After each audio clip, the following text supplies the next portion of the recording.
இப்போ வந்து ஒரு தாமரைப்பூ போட போகிறோங்க.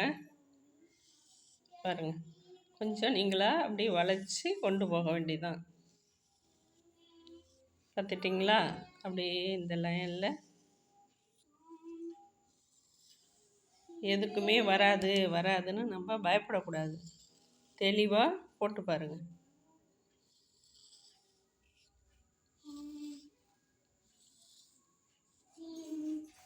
அதே போல் இந்த பக்கமும்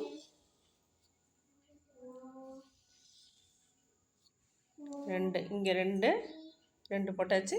இந்த சைடில் 3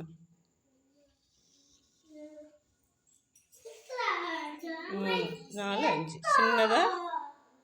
சின்னதாக 1, இந்த சின்னது இந்த இலை மாதிரி ஒன்று வருது பாருங்கள்.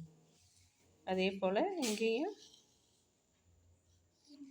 அவ்வளோதான். தாமரைப்பூ பயப்படக்கூடாது, ஈஸியாக கற்றுக்கலாம். எதுவுமே ஈஸியாக வரும். அவ்வளோதாங்க. இது அடியில் இலை இருக்கும்ல, அந்த இலை எல்லாமே ஒரு கற்பனை தான். உலகமே கற்பனை தான். எல்லாமே நம்மளாம் கற்பனை பண்ணி சேர்த்து போட வேண்டியதான். பார்த்தீங்களா? ஈஸியாக போட்டுடலாங்க. அதே மாதிரி 2 சைடும் போட்டாச்சா? ஒன்று பெருசு சின்னதாக இருந்து இது கொஞ்சம் சின்னதாக இருக்குன்னா நீங்கள் உடனே கொஞ்சம் அப்படி பெருசு பண்ணிக்க வேண்டியதான்.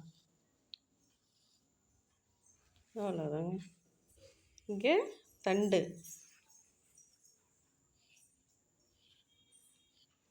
ஓகேவா? இதை மாதிரி போட்டுக்கோங்க. புரிஞ்சுக்கிட்டிங்களா? ஒரு லைனாக அப்படியே எண்ணிக்கிட்டு 3 2 5 3 2 5, இந்த சைட்லேருந்து 2 3 5 3 2 5. அவ்வளோதாங்க. ஈஸியாக கற்றுக்கலாம். லைக் பண்ணுங்கள். ஒரு லைக் மட்டும் போட்டுருங்க.